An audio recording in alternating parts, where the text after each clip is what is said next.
And it is now 4 o'clock on your Tuesday. Thanks for joining us. I'm Tom Green. And I'm Kim Christensen. We begin at this hour with a grass fire that's burning in Brighton. We have Sky 9 video of the scene at 132nd and Piccadilly near Bar Lake State Park. We spoke with Brighton Fire in the last half hour. They say the fire's burned about 10 acres. You can see all that charred brush and grass out there, and it's been really hot today. Brighton Fire says there are some homes and barns nearby, but no evacuations in place at this moment, and those structures aren't threatened. We have a crew on the ground hoping to find out more information about this fire, how it got started. We'll bring it to you as soon as we know more. Hot and sunny in the city today, and get ready. The temperatures are only going to rise over the next couple of days. We're expecting highs in the upper 90s. Yeah, the upper 90s get you up near 100, you know, and Kathy has more on that now. It was hot today, but we got more to come. Yeah, and we're concerned about fire danger, as you guys can imagine, since we have fewer storms today, and the storms that we are tracking are producing gusty winds and lightning. Temperatures in the mid to upper 80s. Bright blue skies over downtown Denver, but some cloud development now. We're starting to see some rapid snow melt in the high country, but so far hasn't been much of an issue. We're tracking those isolated gusty storms tonight, and the heat comes tomorrow and Thursday ahead of a cold front, which brings cooler weather Friday and return to those strong afternoon storms. 87 in Denver, 90 in Lamar, 95 in Grand Junction, and 84 in Eagle. Winds are fairly light right now, which is great news, helping firefighters battle that blaze up there in the Brighton area.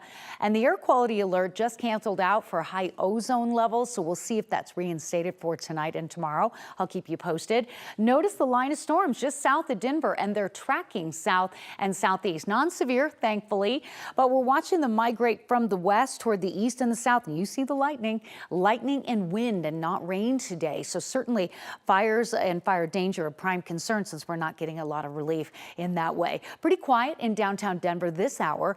Threat for severe weather is minimal. Most of the heavier thunderstorms will stay south, Castle Rock down to Colorado Springs and Pueblo tonight. And as we see on Futurecast, maybe one little quick storm over Castle Rock or Perry Park, and then skies clear.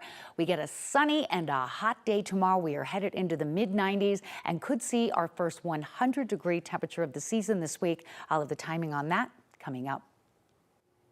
All right, thank you, Kathy. As we deal with the hotter weather, people living in Castle Rock are still bouncing back. That's from last weekend's storms. That includes a family in the Crystal Valley neighborhood. They say that floodwaters rushed into their home on Sunday and did major damage. Our 9 News' Janelle Finch is live in Castle Rock taking a look at some of the damage. And Janelle, those homeowners say the storms were bad, but this could have been prevented. Tom and Kim, homeowners here in the Crystal Valley neighborhood of Castle Rock say that they're frustrated with a lack of action from town leads. They say drain systems here are just not equipped to handle even small rain events, let alone the weather like they had this weekend. Nature has its place outside. Yeah, do you think those are salvageable? No. Eric Anderson was front row to the powers of nature in his home. At that point, there was nothing I could do but to sit back and just watch everything be ruined.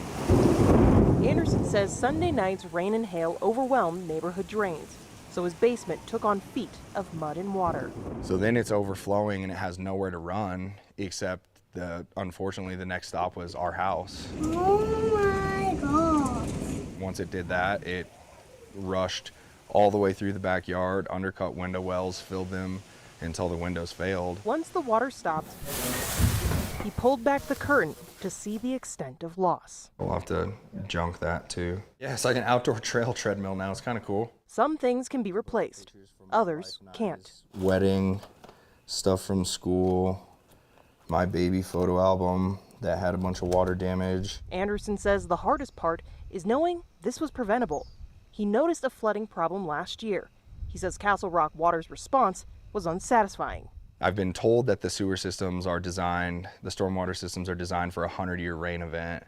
Well, we're 2 summers in a row where it appears that they've been pushed to their capacity and can't accept any more water. With no action from the town, he says sandbags may be his last resort, especially seeing how vulnerable his home and family are to potential weather coming their way. We can replace all of these things, but it's all just a Band-Aid because nobody's taking the appropriate action to fix the issue. Castle Rock Water says it's actively addressing concerns. The town says that it inspects drains annually and also addresses clogging when it's reported or found by team members.